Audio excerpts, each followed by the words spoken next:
Daisy baby, dito ka lang kina Lola ah. Magtatrabaho na muna si Mama. Para sa susunod na pasukan ay may pangbili tayo ng mga gamit mo. Mag-behave ka lang dito ha. Malambing na sabi ni Annabel sa anak niya. Opo Mama, papakabait po ako palagi kina Lola. Nakangiting sagot ni Daisy sa ina. Wow, very good naman. Hayaan mo anak. Pag makaipon na si Mama ng malaki-laki ay ipapasyal kita sa mall. Talaga Mama? Yes baby. Kaya papaka-good girl ka kina Lola ha? Opo Mama. Malambing na sagot ng anak niya. Humalik muna si Annabel sa pisngi ng anak. Saka siya nagpaalam sa ina na aalis na siya. Sa edad na 25 ay may 4 years old na si Annabel na siyang binubuhay niya. Hindi man bunga ng pagmamahalan ng anak ay malugod naman niya itong tinanggap at inilagaan. Mahirap para sa isang ina na katulad niya ang magtrabaho, araw at gabi, para lang sa pangangailangan ng anak niya. Pero wala siyang choice dahil hindi naman sila mayaman at ayaw niyang umasa sa magulang niya para sa pangangailangan nilang mag-ina. Ma, aalis na ako ha. Ikaw na munang bahala kay Daisy ha. Oo anak, huwag kang mag-alala. Ako nang bahala sa apo ko. Sagot ng ina ni Annabel. Pagdating sa restaurant ay agad nang nagbihis si Annabel dahil malapit na ang oras ng inya. Talagang bilib na ako sa iyo best. Palagi kang nauuna rito kaysa sa amin. Sabi ng kaibigan ni Annabel na si Ivy. Dahil bawal tayong malate. Alam mo naman si Ma'am Susan, parang laging may regla. Natatawang sabi ni Annabel. Oo nga eh, talagang ganyan siguro mga gurang na. Bulong pa ni Ivy kay Annabel na tinawanan lang nito. Ikaw talaga, alika na nga. Nag-umpisa nang mag-serve si na Annabel at Ivy at naging busy sila dahil dinadayo ang naturang restaurant. Bukod kasi sa masasarap ang mga pagkain doon, ay hindi ito masyadong mahal. Kaya marami rin ang mayayaman na kumakain doon. Ang sakit ng paa ko. Hinilot-hilot pa ni Ivy ang paa niya habang nakaupo sa upuan. Bakit naman kasi sobrang taas niyang suot mong sandals? Kung dahil shoes sanang isinuot mo, edi sana hindi sasakit yung paa mo. Ito yung gusto kong isuot para sosyal ang dating. Talaga? Paano kung madapa ka? Di na walang pagiging sosyal mo. Alika na nga rito at hihilutin ko yung isa mong paa. Talaga bestie, swerte ko talaga sa'yo best. Maswerte din naman ako sa'yo dahil ikaw ang kakampi ko nung buntis pa ako kay Daisy. At hanggang ngayon naman, malaki na siya, nandiyan ka pa rin. Siyempre naman best friend tayo no? Mula noon kaya wala nang ibang magtutulungan kung hindi tayong dalawa. Bata pa lang ay magkaibigan na si Ivy at Annabel. Ito rin kasi ang nagpasok sa kanya sa restaurant bilang isang waitress. Kamusta na pala yung maganda kong inaanak? Hindi na ako nakakadalaw, na busy kasi ako Naiintindihan ko. Okay naman siya. Bawi ka na lang pag may time ka na. Nakangiting sabi ni Annabel. Si Ivy lang kasi ang kaisa-isang ninang ng anak niya. Pagkatapos ng break time nila bumalik na naman sa trabaho sina Annabel at Ivy. Hanggang 8 ng gabi ang duty niya. Kaya pag uwi niya tulog ng anak niyang si Daisy. Sa maghapon na trabaho ni Annabel ay minsan siyang nakaramdam ng panghihina at nawalan ng pag-asa. Pero sa tuwing may isip niya ang kanyang anak ay kaagad na bumabalik ang lakas niya. Magandang gabi ma, pa. Bati ni Annabel sa magulang niya bago siya nagmano sa mga ito. Magandang gabi rin sa iyo anak. Magpahinga ka na, tulog ng anak mo sa kwarto niyo. Salamat nay. Tumangulang si Aling Connie sa anak niya at pumunta na rin sila sa kanilang kwarto. Good evening baby. Pasensya ka na kung palagi na lang ginagabi si mama ha. Ginagawa ko lang to para sa'yo. Para sa kinabukasan mo. Gusto ko magkaroon ka ng magandang bukas kahit ako lang ang tumatayong ama't ina mo. Patawad kung hindi kita mabigyan ng kompletong pamilya. Hindi kasi tayo bagay sa kanila. Kung alam mo lang kung gaano kayaman ng daddy mo. Mahinang ani ni Annabel sa anak. Matapos iayos ang anak ay niyakap na ni Annabel si Daisy. Hanggang sa hindi na niya namalaya na nakatulog na pala siya. Sir, wag po please. Nagmamakaawang sabi ni Annabel sa lalaki pero hindi ito nakinig. Patuloy lang itong humahalik sa leeg niya hanggang sa nadala na rin siya at nawala sa wisyo. Kaya nakuha sa kanya ng amo niya ang pinakaiingat-ingatan niya. Kinabukasan, tulog pa ang amo ni Annabel ay umalis na siya sa mansyon. Hindi ito nagpaalam dito. Tumulo ang masaganang luha niya. At sa huling pagkakataon ay nilingon niya ang mansyon ng mga Alvarez kung saan siya nagtatrabaho. Mami! Mami!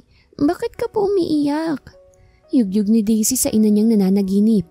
Agad na pabangon si Annabel sa higaan nang magising siya ni Daisy. Kaagad niyang niyakap ang anak at doon pinahid ang luha na tumulo sa mata niya. Mama, bakit ka po umiiyak? Wala baby, masaya lang si Mama dahil lumalaki ka na talaga. Pagsisinungaling ni Annabel sa anak niya. Manang-mana sa kanyang ama si Daisy. Wala siyang pinag-iba dito. Mula sa mata, tangos ng ilong at ang mukha nito'y kuhang-kuha ni Daisy. Hindi talaga maipagkakaila na anak ng kanyang amo noon, si Daisy. Busy? Wala na bang araw na hindi ka na busy? Gala naman tayo. Sama ka sa amin sa bar. Mamaya marami daw silang bago ngayon. Nakangising sabi ni Sandro sa kaibigan. Marami akong trabaho. Kailangan ko itong tapusin dahil kailangan ko na ito bukas. Palagi namang ganyan ang palusot mo. Ang sabihin mo hanggang ngayon hinahanap mo pa rin si Ana. Napabuntong hininga na lang si Zyrel dahil totoo naman ang sinabi ng kaibigan niya. Hanggang ngayon ay hinahanap pa rin niya ang babaeng hindi niya aakalain na siyang makakauna. Ang buong akala niya hindi na virgin si Annabel, pero nang maangkin niya ito ay saka pa lang niya napatunayan na siya pa lang nauna rito. At paggising niya ng umagang yun ay wala na ang dalaga at hindi niya alam kung saan niya ito hahanapin. Gusto niyang humingi ng sorry dito pero hindi niya alam kung papaano. At umaasa ako na balang araw makikita ko pa rin siyang muli para makahingi man lang ako ng sorry sa kanya. Sorry? Wow, bago yun na. Ang isang Zyrel hihingi ng tawad sa isang babae. Ang swerte nga naman ni Ana. Kung nagkataon dahil siya palang babae na hihingian mo ng sorry. At deserve niyang sorry ko dahil may kasalanan ako sa kanya. Kung sa bagay, may point ka naman dyan. Hindi na napilit pa ni Sandro ang kaibigan na mag-bar, kaya umalis na lang siya sa opisina nito. Pag uwi ni Zyrel sa bahay niya, ay tahimik na paligid na naman ang bumungad sa kanya. Naaalala pa niya nung nandun pa si Ana, na isang katok niya lang ay kaagad na siya nitong pagbubuksan. Pumasok siya sa kwarto ng dalaga kung saan ay inukupan nito noon. Malinis pa rin ang kwarto nito at nakatupi pa rin ang mga naiwang gamit nito sa naturang kwarto. Binuksan niya ang mga drawer ni Annabel. Doon niya nakita ang isang box na natandaan pa niyang sa kanya yun galing. Kinuha niya ito, tiningnan ng laman. Tumambad sa kanya ang bracelet at kwintas na iniregalo niya rito noon nung birthday ng babae. Napatingin na lang si Zyrel sa bracelet dahil sa ilalim nun ay may pangalan yun ng babae. Pero sa gilid ng box ay may nakatupi na papel kaya kinuha niya ito at binasa. Kung mababasa niyo po siguro ang sulat nito ay wala na ako, sir. Sorry kung hindi na ako nagpaalam sa inyo. Huwag po kayong mag-alala. Hindi naman po ako galit sa inyo, sir. Iisipin ko na lang po na panaginip ang lahat. Lahat ng nangyari sa ating dalawa. Nagustot ang papel na hawak ni Zyrel dahil sa nabasa.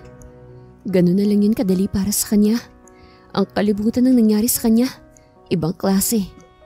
Hindi maintindihan ni Zyrel ang sarili niya kung bakit tila naiinis siya sa isinulat ni Ana sa papel. Ilang taon na ang nakaraan pero sariwa pa rin sa kanya ang lahat ng nangyari sa kanila dahil hindi naman siya masyadong lasing ng gabing yon. Sa bahay nila Annabel ay panayang tawanan ng mag-ina. At dahil day off ni Annabel ay naisipan niyang igalang anak sa mall. Kasama nila si Ivy dahil bumabawi ito sa bata, kaya nilibre niya ang mag-ina. Hey baby, careful, wag kang tumakbo. Saway ni Annabel sa anak niya. Ako nang bahalang sumunod sa kanya, best. Mamili ka na lang riyan. Kung anong bibilhin mo, kumuha ka na. Tumangulang si Annabel sa kaibigan. Anong gusto mo, baby? Sabihin mo kay Ninang at bibilhin natin. Nakangiting sabi ni Ivy sa bata. Ninang, gusto ko yan oh. Turo ni Daisy sa isang malaking teddy bear. Ah, yun ba? O sige, bibilhin ni Ninang yan para sa'yo ha. Tara! Mabilis na hinila ni Daisy ang ninang niya papunta sa teddy bear. Ang laki! Tuwang-tuwang sabi ni Daisy. Napangiti rin si Ivy sa sayang ipinakita ng bata. Tara na, Bibit, babayaran na ni Ninang yung teddy bear mo sa counter. Si Ivy ang nagdala ng teddy bear at hinawakan lang niya si Daisy sa isa pa niyang kamay. Pero biglang kinuha ni Daisy ang kamay niya at tumakbo ito kung saan. Daisy, sandali! Huwag kang tumakbo. Miss, pakihawak mo nga muna ito at babalikan ko yan mamaya. Iniwan ni Ivy ang teddy bear at hinabol si Daisy. Saan ka ba pumunta? Diyos ka namang bata ka pambihira naman Problemadong sabi ni Ivy. Asan na bang batang yun? Manong, may napansin po ba kayong bata na ganito katangkad na babae? Pula yung suot. Tapos maputi siya. Wala iha, pasensya na. Sige po, salamat. Nagtanong-tanong pa si Ivy sa iba, pero ganoon din ang isinagot nila. Hindi nila nakita si Daisy, kaya walang nagawa si Ivy kung hindi ang tawagan si Annabel para sabihin dito na nawawala si Daisy. Best, asan na kayo? Bungad ni Annabel sa kaibigan. Best, si Daisy nawawala. Problemadong sabi ni Ivy. Ano? Bakit? Ba't siya nawala? Bigla na lang siya bumitaw sa akin, bestie. At tumakbo kaya ito hinahanap ko pa siya. Na-report mo na ba to? Oo, best. Tapos na. O sige, magtulungan tayo sa paghahanap sa kanya. Okay, best. Binaba ni Ivy ang tawag at nagpatuloy na siya sa paghahanap sa bata. Aray! Daing ng isang bata ang nakakuha sa atensyon ni Zyrel. Nadapa kasi ang bata at sa tingin niya'y wala itong kasama.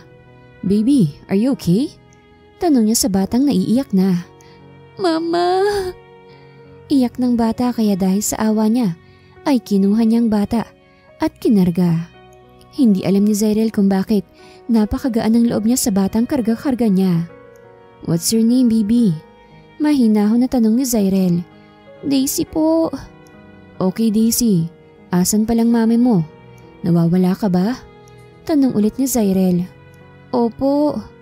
Okay, ganito na lang. Ire-report natin na nawawala ka. Para pag may naghanap sa'yo, makikita ka nila kaagad. Huwag ka nang umiyak. Mabilis naman na tumigil sa pag-iyak si Daisy. Ano best, nakita mo na? Tanong ni Annabel kay Ivy. Hindi pa rin Pero sabi ng guard ay tatawag naman daw sila sa akin pag nakita na nila si Daisy. Best, sorry talaga. Sorry. Kasalanan ko to Kung hindi ko siya hinayaan na kumalas sa kamay ko. Hayaan mo na, best. Wala na tayong magagawa. Kung magsisisihan pa tayo. Kaya sige na. Magkanya-kanya na muna tayo para mabilis nating makita si Daisy. Naghiwalay ulit ang magkaibigan para magpatuloy sa paghahanap kay Daisy. Samantalang si Zyrel at Daisy naman ay panay ang tawa nang makashoot si Zyrel ng bola. At ang prize ay mga teddy bear din. Wow! Ang galing niyo po! Cute na sabi ni Daisy. Sa bawat ngiti ng bata hindi maiwasan ni Zyrel ang mapatingin dito. Hindi niya maintindihan ng sarili. Mula nang makita't makausap ang bata ay parang ayaw na niya itong malayo sa kanya.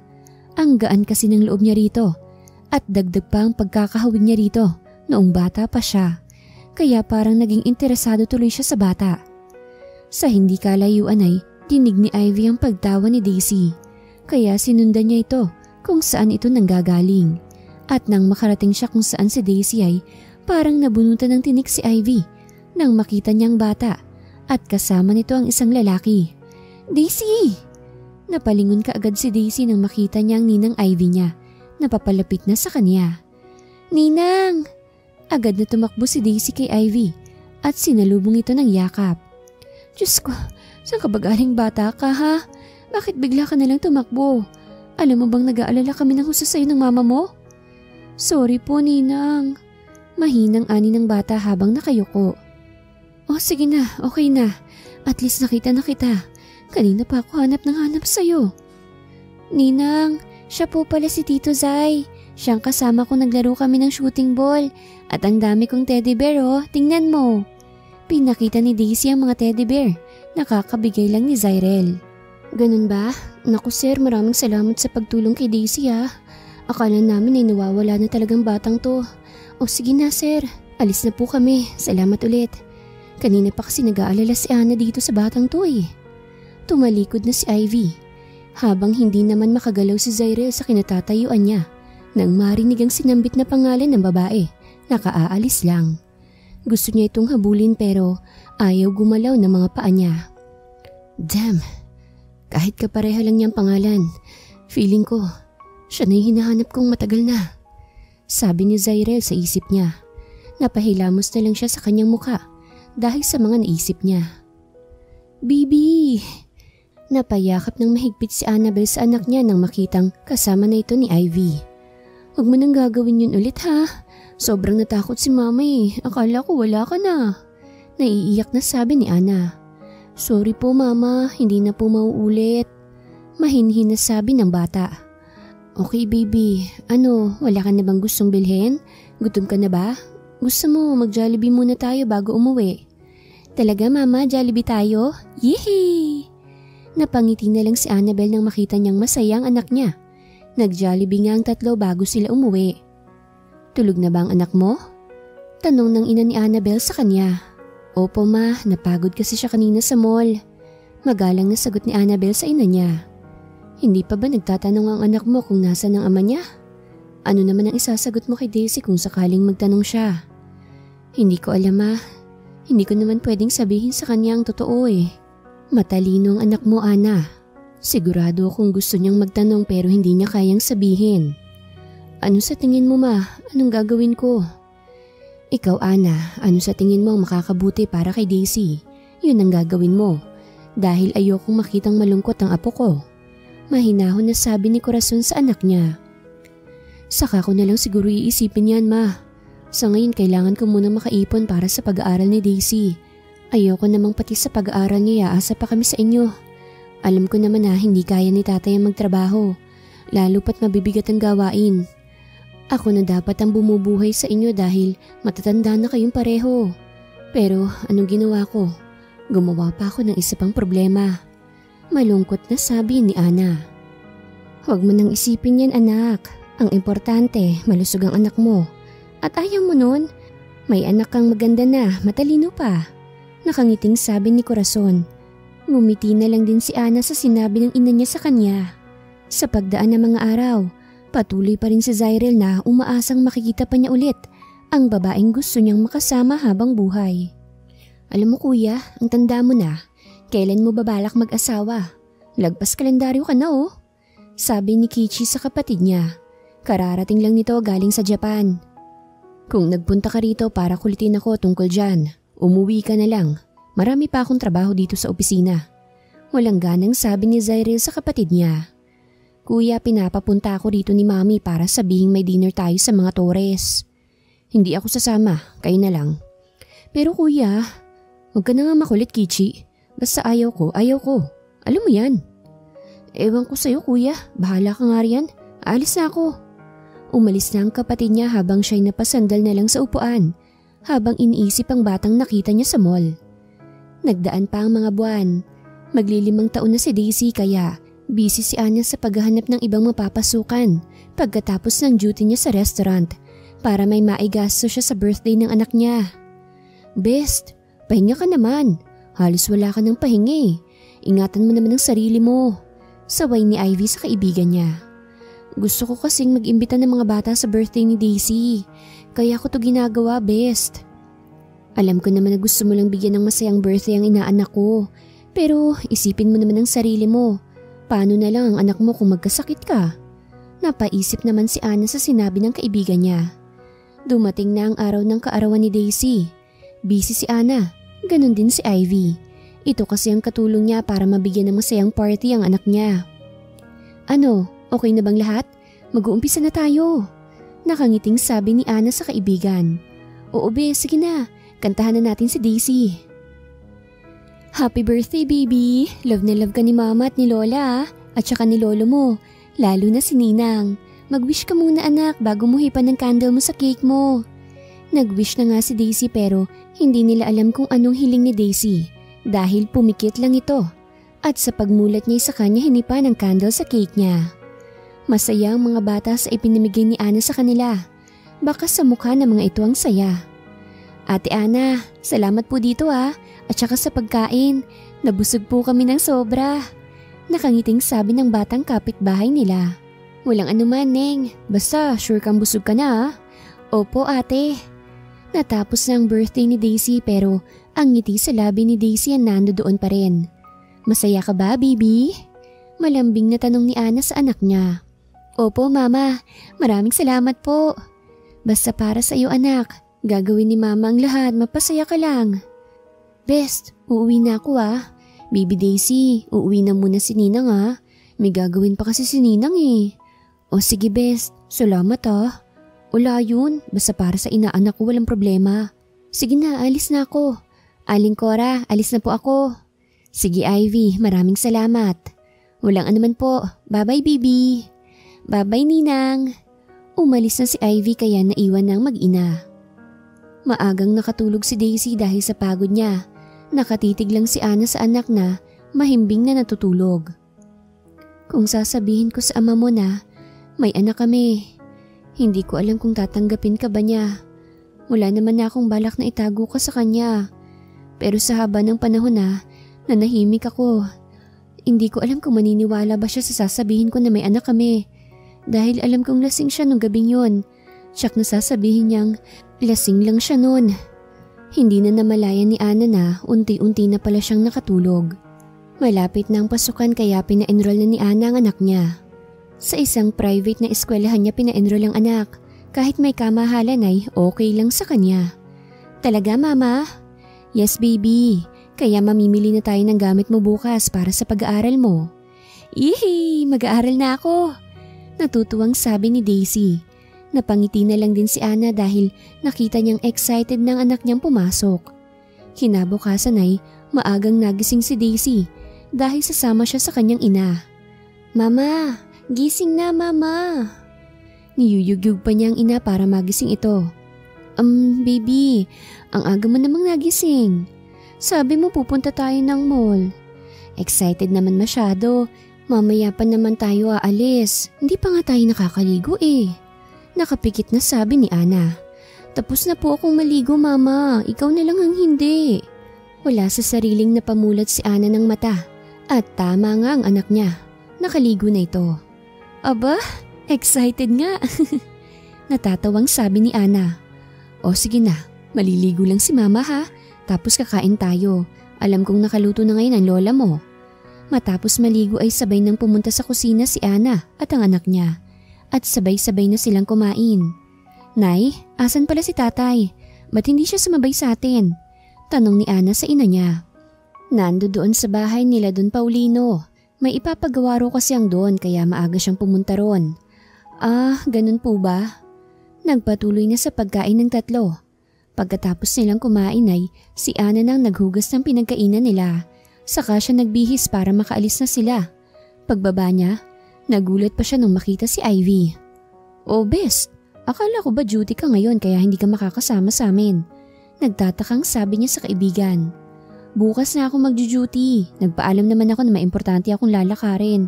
Saka ngayon lang naman ako umabusan sa trabaho para samahan kayo. Nakangiting sabi ni Ivy. Ah, ganun ba? O sige, tayo na. Nay, alis na po kami. Mag-iingat kayo. Opo, salamat po. Kuya, sige na samahan mo na ako. Pamimilit ni Kichi sa kapatid. May meeting ako mamaya Kichi. Hindi pwedeng hindi ko yung sisiputin. Pwede mo namang i-cancel yan, di ba?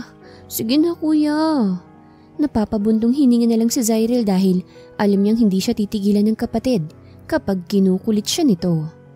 Sige, pero kailangan madali lang tayo doon ha. Pagpayag ni Zyril. Yehey! Thank you kuya. Masayang sabi ni Kichi. Sa kanya niyakap ang kapatid niya. Best, ikaw nang munang bahala kay Daisy ha. Ako nang mamimili ng mga gagamitin niya sa school. O sige best, ako nang bahala kay Daisy. Nakangiting sabi ni Ivy. Naglibot-libot ang dalawa habang si Ana ay binili na niya lahat ng kakailanganin ng anak niya. Pagkatapos niyang mamili ay pumunta na siya sa counter para mabayaran na niya ang mga kinuha niya. Dito tayo kuya. Hila-hila ni Kichi ang kuya niya nang may mabunggo siya. Aray, ang sakit. Sabay na sabi nila ng babaeng kabungguan niya. Sorry, hindi ko sinasadya. Hinging paumanhin ng babae. Imbis na magalit si Kichi ay napatulala na lang siya sa batang babae na hawak ng kabungguan niya. Oh my gosh! Napatakip si Kichi sa bibig niya. Kuya, di ba magkamukha kayo ng batang yan? Tingnan mo, Parang ikaw lang nung bata ka pa. Walang prenong sabi ni Kichi. Napatitig naman kaagad si Zyrel sa batang tinutukoy ni Kichi. Tito! Malaki ang ngiting tawag ni Daisy kay Zyrel. Napatingin naman si Kichi kay Zyrel. Nagtatanong ang mga mata kung magkakilala ba sila ng bata. Hello baby girl, how are you? Bati ni Zyrel kay Daisy. Pati si Ivy ay hindi na rin nakaimik. First time niya kasing matitigan ang mukha ng lalaki at inaamin niya sa sariling sobrang gwapo ng lalaking nasa harapan niya. Namimili rin po kayo ng gamit sa school kaya kayo andito? Nakangiting tanong ni Daisy kay Zyrel. Agad na pahagikik si Kichi. Ganon din si Ivy. Baby, hindi. Hindi na yung nag-aaral ang tito mo kasi malaki na siya. Hindi na siya kasya sa school. Natatawang sabi ni Kichi. Ang bibig mo, Kichi. Napatahimik naman kaagad si Kichi sa saway ng kuya niya. Okay miss, pasensya ka na sa kadaldala nitong kapatid ko Naku, okay lang po sir. O sige po aalis na po kami. Babalikan pa namin ang kasama namin Bye tito, tita ganda. Paalam ni Daisy habang kumakaway sa dalawa. Alam mo kuya, parang gusto kong batang yun. Ang gaan ng pakiramdam ko sa kanya at ang malaking pagkakahawig niya sa'yo.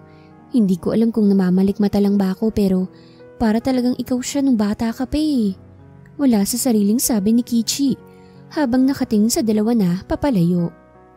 Ang akala ni Zyrel ay siya lang ang may pakiramdam ng ganon. Pati rin pala ang kapatid niya ay ganon din ang pakiramdam. Hindi rin alam ni Zyrel kung nagkataon lang ba o talagang sinadya ng panahon na magkatagpo ulit sila ng batang yon.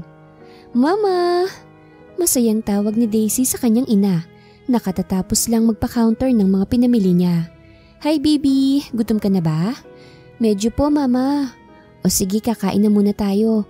Saan mo ba gustong kumain? Kahit saan lang po. Nakangiting sabi ng bata. Dinala ni Ana ang anak sa isang restaurant kasama ang kaibigan niya at doon sila kumain. Bumalik sa opisina niya si Zyrel na lumilipad ang isip dahil sa mga sinabi ng kapatid niya. Naisipan niya tuloy ipahanap ulit si Annabel. Hello Mr. Muno, anong maipaglilingkod ko sir? May gusto akong ipahanap sa'yo. At gusto ko sa madaling panahon ay may information ka na tungkol sa kanya. Ipadadala ko na lang ang bayad sa'yo. Sige ho sir, asahan yung sa madaling panahon ay may makukuha na po akong information sa pinapahanap nyo. Pinatay ni Zyrel ang tawag at sumandal siya sa upuan. Pagpatak ng 2:00 ng hapon ay tumayo na si Zyrel sa upuan niya. Dahil may meeting pa siya sa isang restaurant. Mabilis lang din siya na nakarating kung saan ang napagkasunduan nilang lugar. Pagpasok ni Zyrel sa isang restaurant ay pinagtitinginan kaagad siya ng mga kababaihan na nandoon. Sino ba kasi ang hindi mapapatingin sa isang sikat at gwapong businessman na si Zyrel Remuno? Sa kakisigan nito ay marami talagang babae ang mahuhumaling sa kanya. Hi sir, ano pong maipaglilingkod namin sa inyo? Magalang na sabi ng isang waiter. Reservation for Miss Angeles. Ikaw po pala yung hinihintay niya. Dito po tayo sir. Sumunod lang si Zyrel sa waiter hanggang sa nakarating sila sa mesa kung saan naghihintay si Miss Angeles sa kanya. Sit down Mr. Remuno. How are you? Parang mas gumagwapo ka pa yata ngayon Natatawang sabi ni Miss Angeles. Negosyo ang ipinunta ko rito Miss Angeles.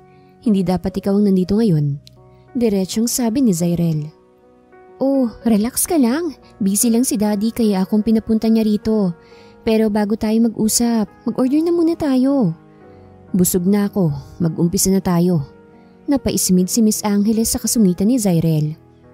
Tumatanda ka na pero hindi ka pa rin nagbabago. Nakangiting sabi ni Miss Angeles. Naiinis na si Zyrel at nang akmang tatayo na siya ay mabilis siyang hinawakan ni Miss Angeles sa kamay. Kung wala naman palang kwenta tong pag-uusap natin, naalis na ako Miss Angeles. Mahalagang bawat oras para sa akin. Tumalikod na si Zyrel at iniwan si Miss Angeles na nakangisi pa rin sa upuan niya. Mapapasakin ka rin Mr. Remuno. Tulad ng dati, ang hirap mo pa rin haglapin.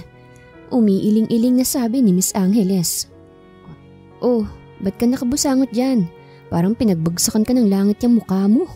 Natatawang sabi ni Kichi sa kuya niya. Sabihin mo kina mami na sa susunod, wag naman nilang idaan sa business ang gusto nila na magka-girlfriend ako. Maghahanap ako ng girlfriend kung kailan ko gusto Ayokong pinangungunahan ako sa desisyon ko. Hindi ang katulad nila ang gusto ko. Iba ang gusto ko. At sana naman, wag nila akong pinakikialaman. Seryosong sabi ni Zyrel. Alam kasi niya na ang mami na naman niya ang may kagagawan kung bakit nakipag-meeting si Miss Angela sa kanya. Kuya, gusto lang naman nilang magka-girlfriend ka na para makapag-asawa ka na rin. Pero hindi sa ganung paraan. May iba na akong gusto at siya lang ang gusto kong pakasalan. Nang maalala na naman ni Zyrel ang mukha ni Annabel ng gabing yun ay bigla na lang umaliwalas ang mukha niya at nakapaskil kaagad sa labi niya ang isang napakatamis na ngiti. Uy kuya, seryoso. Ang ganda naman ng ngiti mo at parang in love ang ngiting yan ah. Ano, may girlfriend ka na ba? Kaya ayaw mo sa mga babae na gusto nila mami para sa'yo? Sabihin mo naman sa akin oh. Excited na sabi ni Kichi. Soon, makikilala mo rin siya. At sigurado akong magkakasundo kayo ni Annabel. Annabel? Yan ang pangalan niya kuya? Oo naman, ganda naman ang pangalan ah. Siguradong maganda rin yan no. Nakangiting sabi ni Kichi. Matamis lang nang umiti si Zyrel sa kapatid niya. Kaya pati ang dalaga ay na-excite din kung kailan niya makikita ang sinasabi ng kuya niya. Nagdaan pa ang mga araw. Dumating na ang pasukan at excited na si Daisy na pumasok. At dahil nga may pasok si Annabel, ay ang ina niyang sumusundo sa anak. Maliban sa pagpasok ay si Annabel na ang naghahatid dito. Kahit pagod sa trabaho, may oras pa rin naman si Annabel na asikasuhin at makipag-bonding sa anak niya. Hindi lang kasi isang pinapasukan niya, kung hindi dalawa, para may pang-araw-araw siyang gastusin para sa anak niya. Nagmamadaling pumasok si Annabel sa loob ng restaurant. Unang pagkakataon kasi na late siya sa trabaho niya. Hoy babaita ka, ba't ngayon ka lang, ha? 30 minutes ka nang late. Bungad ni Ivy sa kanya. Pasensya na, best. Nagalit na ba si Ma'am Chona? Napasarap kasi ang tulog ko kaya nakaligtaan kung may pasok pa pala ako. Yan ang habang sinasabi ko sa'yo eh. Masyado mo nang pinapagod ang sarili mo. Baka magkasakit ka na niyan. Saway ng kaibigan ni Ana sa kanya. Ano ka ba? Malakas kaya to. Ako pa ba? Saka kailangan ko ang kita ko rin sa bago kong pinapasukan para sa pang-araw-araw ng baon ni Daisy sa school. At saka gusto kong makaipon. Alam mo naman na lumalaki ng inaanak mo, di ba? Hindi magtatagal ay mag-high school na siya. Tumigil ka nga riyan. Ang layo pa nun no. Kinder pa lang yung anak mo. Basta, kung para sa anak ko, gagawin kong lahat mapabuti lang ang kalagayan niya.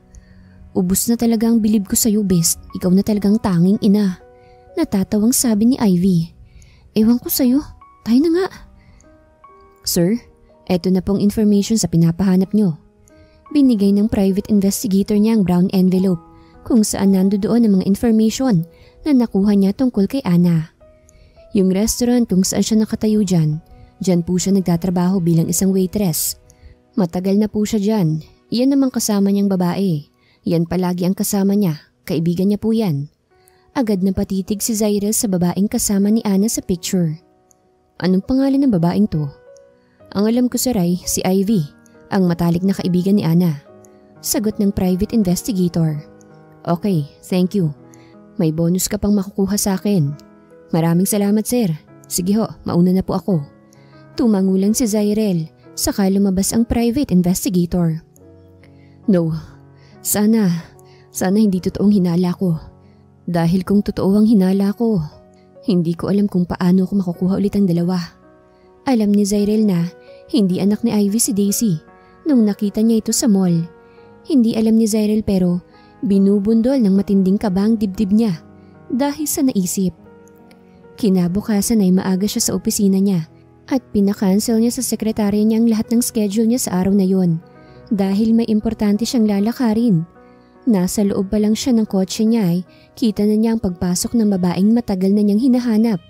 Mas lalo pa itong gumanda ngayon. Gusto niyang yakapin ang babae pero pinigilan ni Zyrel ang sarili niya dahil gusto niyang sorpresahin ito. Good morning sir, ano pong order niyo? Magalang na tanong ng waiter kay Zyrel. Can I talk to your manager here? Seryosong tanong ni Zyrel. Of course sir, wait lang po at pupuntahan ko si manager sa opisina. Paalam ng waiter. Mabilis naman na umalis ang waiter at matyaga naman na naghintay si Zyrel sa manager ng restaurant. Pagbalik ng waiter ay may kasama na ito At nagulat pa siya kung sino ang manager sa naturang restaurant. Oh my gosh! Ano't napadalaw ka rito? Waiter, pakikuha mo nga kami ng makakain. Yes po ma'am. Sa iyong restaurant na to? Of course. At ako mismong namamahala dito. Ano't napadalaw ka rito? Nakangiting tanong ni Chona sa pinsan niya. May pinuntahan ako rito at alam kong kilala mo siya. Isa siyang waitress dito sa restaurant mo. Oh? Napabilog ang bibig ni Chona dahil sa narinig. Really? As in, dito talaga siya nagtatrabaho? Paninigurado ni Chona kay Zyrel. Yeah, and I wanna talk to her. Matutulungan mo ba ako?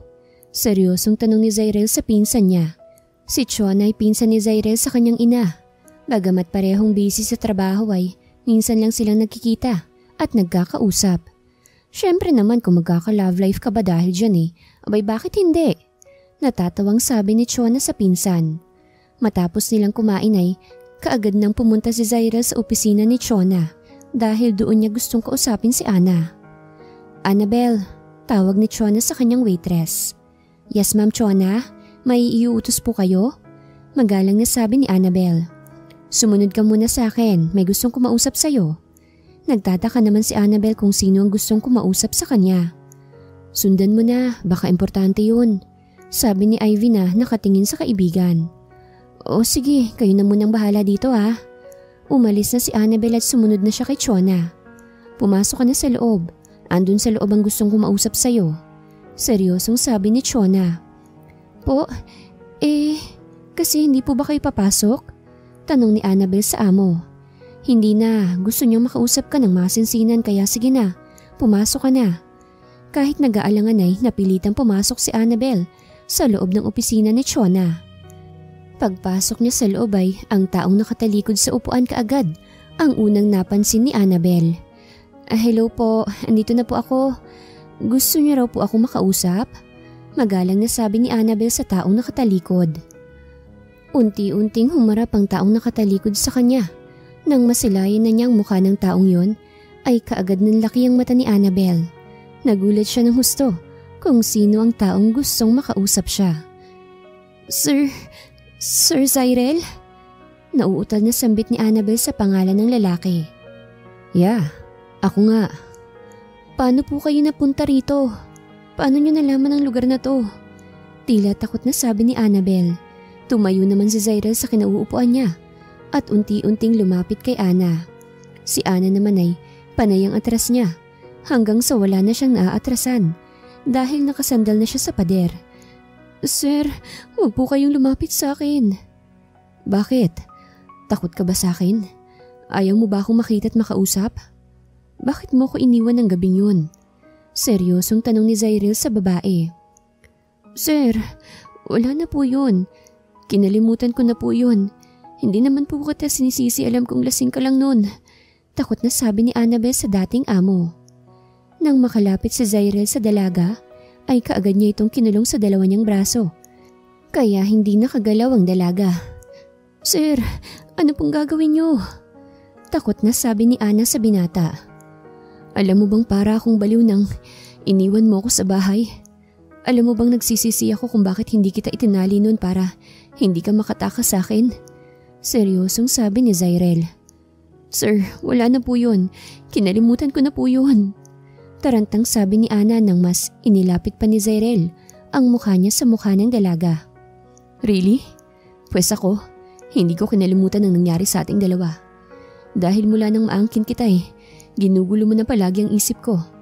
Kaya kailangan mo pagbayaran yun. Po, ano ang ibig niyo sabihin? Pag-angat ang tingin ni Ana siya ring dapat ng labi ni Zyrel sa labi niya. Kaya hindi nakagalaw si Ana.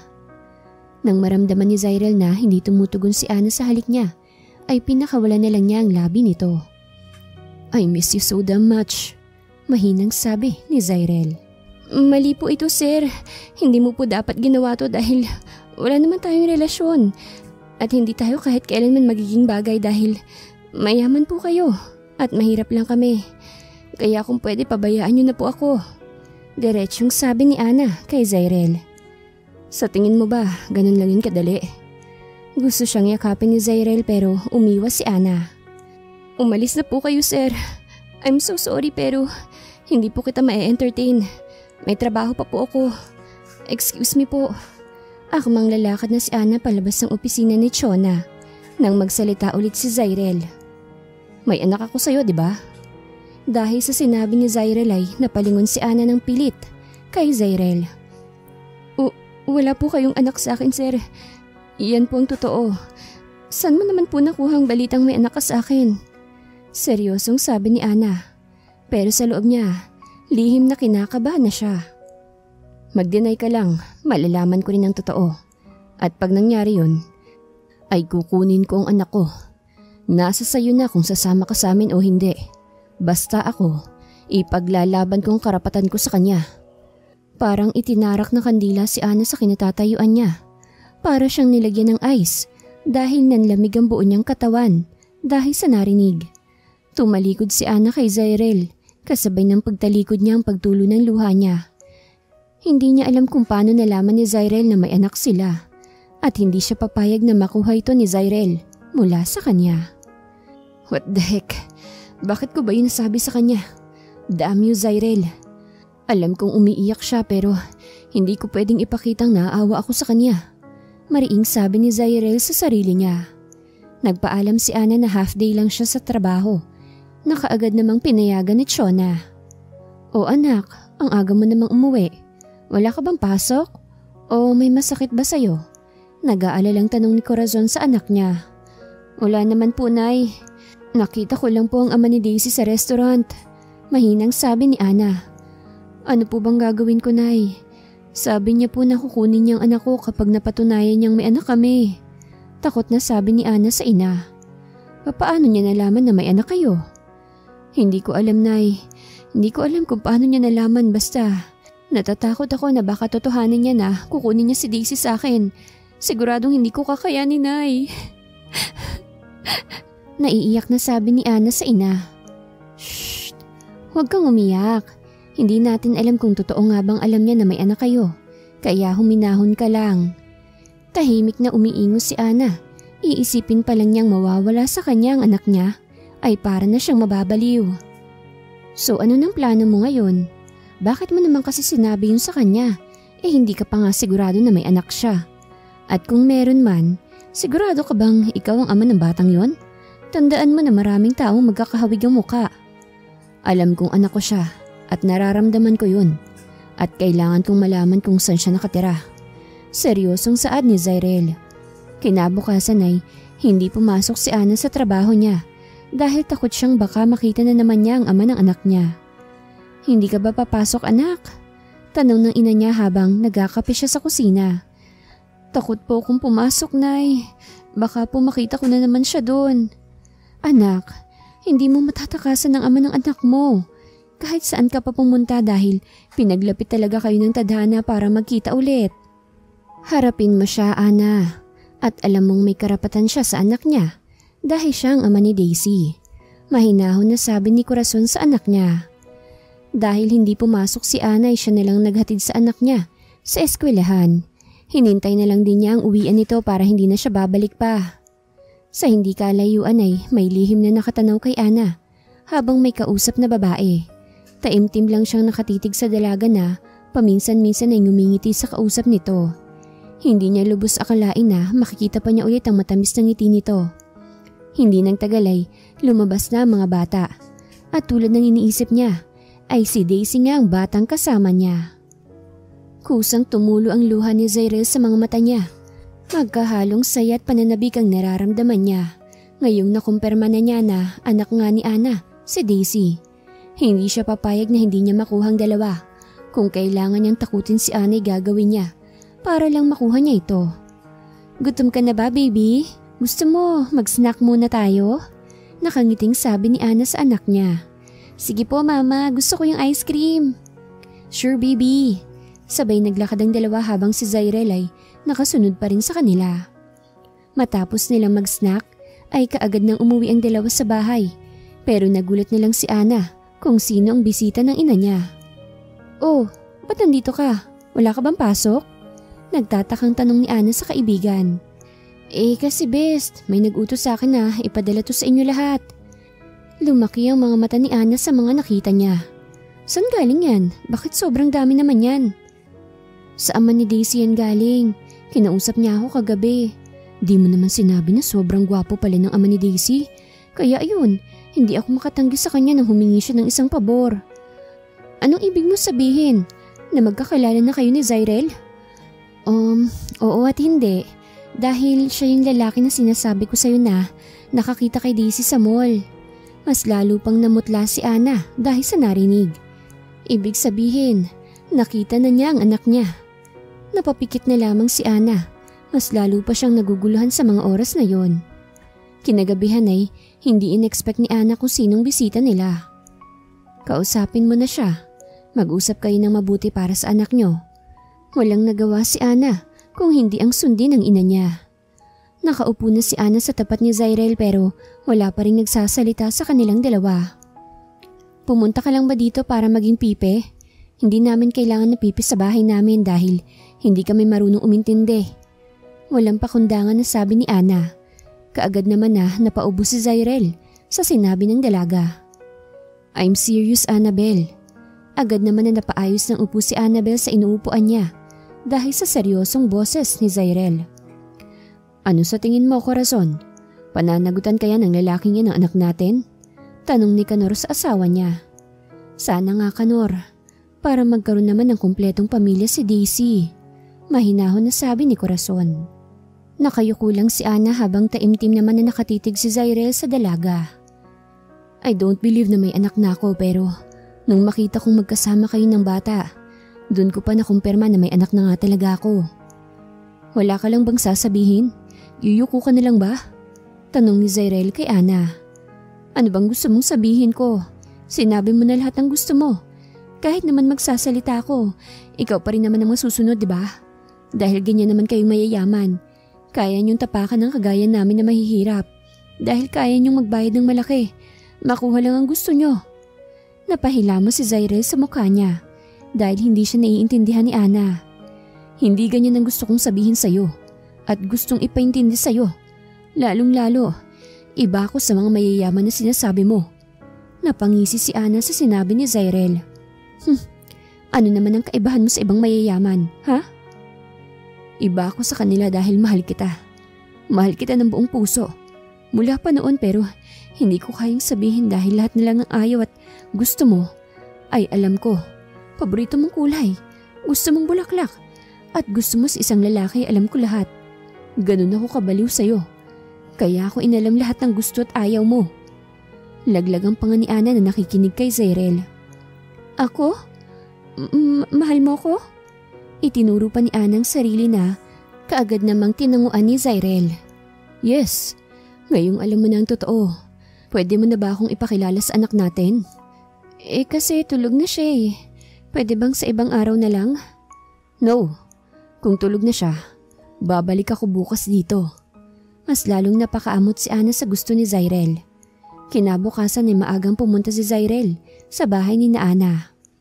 Tito Zay! Masayang sinalubong ni Daisy si Zyrel at kaagad binuhat naman ito ni Zyrel. Niyakap niya ito ng mahigpit at hinalikan sa noo ang anak. Hello baby, how are you? Okay naman po. Alam niyo po palang bahay namin? Yes baby. At ako na ngayon na maghahatid sa'yo sa school ha. Kasama kayong dalawa ni mama. Talaga po tito? Wow! Nakangiting naglakad si Zyrel palapit kina Ana. Magandang umaga po, Nay, Tay. Bati ni Zyrel sa dalawang matanda. Magandang umaga rin sa'yo iho.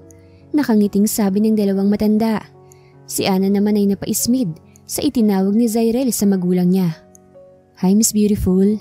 Sabay kindat ni Zyrel kay Ana na ikinalaki ng mata ni Ana. Sira ulo na lalaking to. Ano kayang nakainit na kinanay at tatay na rin siya kinanay at tatay?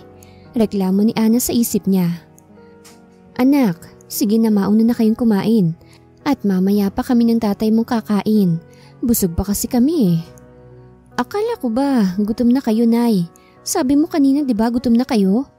Naku anak, baka nabingi ka lang. Sige na isama mo na si Zyrel, baka hindi pa ito kumakain. Tama po Nay, hindi pa nga po ako kumakain eh. Nakangiting sabi ni Zyrel. Namimihasan na talagang lalaking to. Sabi pa ni Ana sa isip niya. Gusto niyang batukan ng lalaki pero hindi niya magawa dahil karga nito ang anak nila. Sabay na kumain ng tatlo pero si Daisy ay kay Zyrel tumabi. Kay Zyrel din siya nagpasubo ng kanin at ulam. Ayaw namang istorbohin ni Ana ang dalawa. Pinabayaan niya lang ang mga ito. Matapos silang kumain ay binihisan ni Ana ang anak at sabay na silang lumabas ng kwarto. Nasa labas na rin si Zyrel. Kausap ang ama ni Ana. Mukhang seryosong pinag-uusapan ng dalawa dahil mahina lang ang boses ng mga ito. Nang makita sila ni Zyrel ay kaagad na nagpaalam si Zyrel sa ama ni Ana at lumapit na ito sa kanila. Let's go? Pinagbuksan ni Zyrel ang mag-ina niya ng pinto para makapasok ang mga ito. Nang makapasok ang dalawa ay saka pa lang siya umikot sa driver seat. Tito, gusto ko rin po paglaki ko magkaroon din ako ng ganitong kotse. Magiliw na sabi ni Daisy kay Zyrel.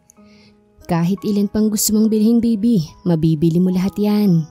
Makahulog ang sabi ni Zyrel kay Daisy. Talaga po tito? Wow! Yes baby, paglaki mo, pangakong makukuha mo lahat ng gusto mo. Nakangiting sabi ni Zyrel sa anak. Pagdating sa school ay pinagbuksan ni Zyrel ang mag-ina niya. Iyahatid muna niyang anak sa room nito bago siya umalis dahil may importante siyang lalakarin. Nagdaan pa ang mga araw. Nagpatuloy pa rin si Annabel sa pagtatrabaho bilang waitress sa restaurant ni Chona.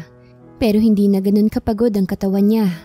Pag uwi ni Ana sa bahay nila ay napatulala siya sa nakita niya. Anong ibig sabihin nito? Naguguluhang tanong ni Ana sa sarili niya.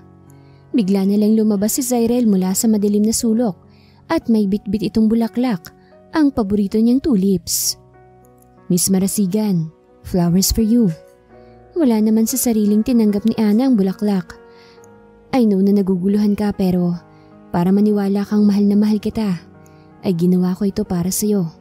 Miss Annabel Marasigan, can you be my girlfriend? Nakaluhod si Zyrel sa harapan ni Annabel habang binuksan ng kahon na may lamang singsing. Nakikiusap ang mata ni Zyrel kay Ana at nang tumango si Ana ay napasuntok sa hangin si Zyrel. Dahil sa tuwa, mabilis niyang isinuot sa kamay ni Ana ang singsing at niyakap ito ng mahigpit. Thank you. Nakayakap lang din si Ana kay Zyrel habang nagpalakpakan naman ang mga tao na nasa paligid nila. Kasama na rin ang anak niya at ang kanyang magulang. Pati si Ivy nandun din. Yehey! May daddy na ako! Sigaw ni Daisy na ikinatawa ni Ana at Zyrel. Matapos ipagtapat ni Ana sa anak niya na si Zyrel talaga ang ama niya, ay halos ayaw nang bumitaw ni Daisy kay Zyrel. Oh my God! Really kuya? Nanlaki ang mata ni Kichi na nakatingin sa kuya niya habang nagsasalita. Yes, at gusto ko sa madaling panahon ay magpakasal na kami ni Ana. At alam mo bang may pamangkin ka na? Mas lalo pang nanlaki ang mata ni Kichi sa sinabi ni Zyrel. Really? Tita na ako? Ay sa wakas may pamangkin na rin ako. Nakangiting ani ni Kichi. So, kailan mo balak sabihin kila mami ang totoo? Matapos ko dito sa opisina ay doon ako dediretso sa bahay. Okay, mauna na lang muna akong umuwi. Basta pagbalik mo sama ako sa iyo ha. Gusto ko makita yung pamangkin ko. Sure. Nagpaalam na si Kichi sa kuya niya at umalis na ito habang si Zyrel ay inayos niya lahat ng kakailanganin niya. Pagkatapos ay pumunta na siya sa bahay ng mga magulang niya. Ano? Magpapakasal ka na? At may anak ka na? Nang hindi namin nalalaman? Ano bang klase kang ama't pinabayaan mong anak mo? Bulyaw ni Donna sa anak niya. Ma'am, kaya nga gusto kong bumawi sa kanila. Kaya gusto kong pakasalan ng ina ng anak ko. Kaya ako nandito para hingin ang tulong niyo ni Daddy. Walang problema sa akin, son. Basta kung saan ka masaya, doon din ako. Thank you, Dad. Kaagad na pumunta si Zyrel sa bahay ni Ana para mamanhikan sa dalaga. Oh my gosh, ito na ba ang apo ko?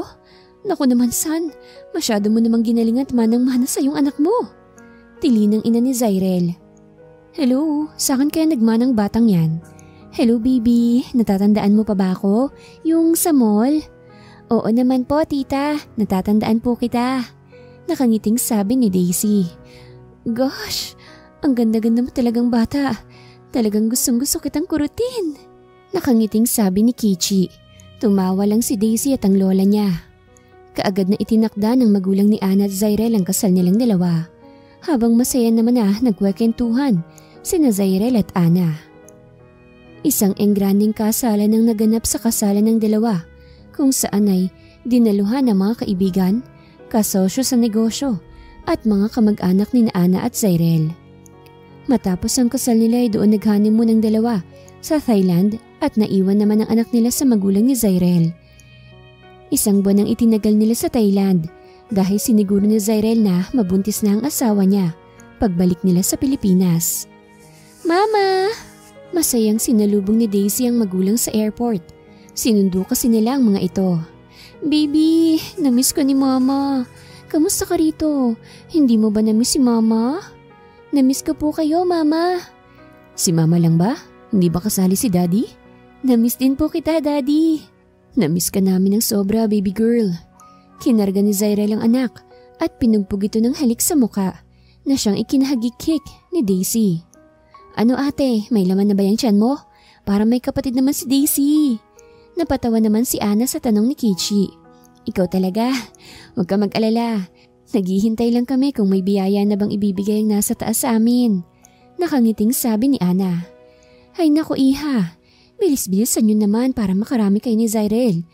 Nang mas iingay pang buong mansyon namin sa boses ng aming mga apo. Natatawang sabi ni Donna kay Ana.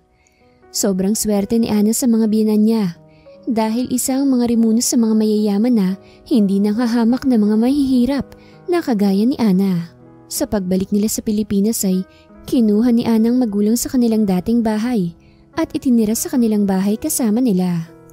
Zyrel, ayoko niyang amoy mo. Magpalit ka ba ng perfume mo? Ba't ang baho naman yan? Reklamo ni Ana sa asawa na kabibihis pa lang. Wife, hindi naman ako nagpalit ng perfume dahil ikaw nagpili nito kaya itong ginagamit ko. Paliwanag ni Zyrel sa asawa niya. Magpalit ka ng pabango, ayoko sa amoy mong yan. Kung hindi ka magpapalit, wag na wag kang lalapit sa akin. May diing sabi ni Ana. Kahit naguguluhan sa asawa ay sinunod pa rin ni Zyrel ang asawa niya. Ayaw naman kasi niyang magalit ito sa kanya. Itong pabango na to, gusto mo ba to? Inamoy ni Ana si Zyrel. Saka lumapad ang ngiti ng asawa niya. Ang bango mo naman, asawa ko. Paglalambing ni Ana kay Zyrel. Kaagad na inilingkis niya ang paa sa tiyan ng asawa at sumiksik siya sa kilikili nito. Wife, may itatanong ako sa'yo. Mahinang sabi ni Zyrel. Ano naman yon? Nitong buwan ba'y dinalaw ka na ng kabuanan mo? Mahinahon pa rin niyang sabi. Hindi pa. Nang mapagtanto ni Anang tinatanong ng asawa ay kaagad na pataas siya ng tingin dito. Oh my gosh! Agad na pabalikwas ng bangon si Ana, saka hinibas ang manipis pa niyang tiyan. Napatawa naman si Zyrel sa naging reaksyon ni Ana. Thank you, binigyan mo ng kulay ang buhay ko. At unti-unting naglapat ang labi ng dalawa. Hanggang sa, Mama, Daddy, gising pa po kayo? Dito po ako matutulog. Dinig nilang sabi ni Daisy sa labas ng pinto. Napakamot ng ulo si Zyrel na siyang ikinahalakhak ni Ana. Sorry ka nalang asawa ko, hindi mo pa duty ngayon dahil may anak kang makulit na dito gustong matulog. Natatawang sabi ni Ana. Tumayo na lang si Zyrel at pinagbuksan si Daisy na kanina pa kumakatok. Daddy, ang tagal niyo po. I'm sorry baby. May ginawa pa kasi si Mama kaya hindi kanya nabuksan kaagad. Palusot ni Zyrel sa anak niya. It's okay lang po, Daddy. Sabay nang naglakad pabalik sa kamang dalawa, habang si Anay nakangiti pa rin. Bakas kasi sa mukha ni Zyrel ang pagkabiti nito. Alika, baby. Dito ka sa gitna namin ni Daddy. Tawag ni Ana sa anak niya. Kaagad na humiga si Daisy sa gitna ng magulang niya. At hindi nagtagal ay nakatulog din naman siya kaagad. Napangiti na lang si Zyrel na nakatingin sa mag-ina niyang nagyayakapan. Hindi ko alam kung anong nagawa ko at binigyan mo ko ng ganito kabait at kamapagmahal na asawa. Maraming salamat sa iyo. Mahinang sabi ni Zyrel, saka siya nagpatangay din sa antok. Nang malaman ng magulang ni Ana at Zyrel na buntis si Ana, sa pangalawa niyang anak ay sobrang natuwa ang mga ito at para masiguro na nasa mabuting kalagayan ng anak ni Ana, ay pina-check up ito ng mga magulang nila. Masyadong masela ng pagbubuntis niya. Mahina ang kapit ng bata at mahina ang heartbeat. Kaya kailangan iwasan yun na ma-stress siya at bawal siyang magbuhat ng mabibigat. Paalala ng doktor kay Zyrel na tinanguan lang ng lalaki. Salamat, Dok. You're welcome, Mr. Remuno. Nakangiting sabi ng doktor. Sa pagdaan ng mga araw ay sobrang mainitin ang ulo ni Ana. Mabilis na itong nagagalit, kaya pati sa anak niya ay napagtataasan niya ng boses. Mabuti na lang at hindi nagtatanim ng sama ng loob si Daisy sa kanyang ina. Mabilis lang na lumipas sa mga araw at ang mga buwan. Matagumpay na umabot sa 9 na buwan ang tiyan ni Ana. Zyrel, bilisan mo na at sobrang sakit na! Sigaw ni Ana sa asawa niya. Malapit na tayo, wife. Tiisin mo muna, ha? Nag-aalalang sabi ni Zyrel. Pagdating sa ospital ay kaagad sinalubong sila ng doktor at kaagad dinala sa delivery room si Ana. Anak, huminahon. Paglabas ng doktor ay kaagad na sinalubong ito ni Zyrel. How is she, Doc? Kaagad niyang tanong sa doktor. She's okay, Mr. Remuno. And congratulations. Babae ang anak mo. Nililinisan na lang siya. Pagkatapos ay pwede niyo na siyang makita. Excuse me. Thank you, Doc. You're welcome. Tumalikod na ang doktor. Nakahinga na rin ng maluwag ang magulang ni Ana at ni Zyrel. Pati na si Zyrel. Sa akin nagmana yan. Hindi nga sa'yo eh. Bulungan ang nasa loob ng kwarto ang nagpagising kay Ana galing sa pagtulog. Hey, kamusta ng pakiramdam mo? Ang nakangiting si Zyrel kaagad ang bumungad kay Ana. Okay lang ako. Kamusta ang anak natin? Mahina niyang tanong dito. Okay na okay ang anak natin. At alam mo bang para kaming pinagbiyak na bunga?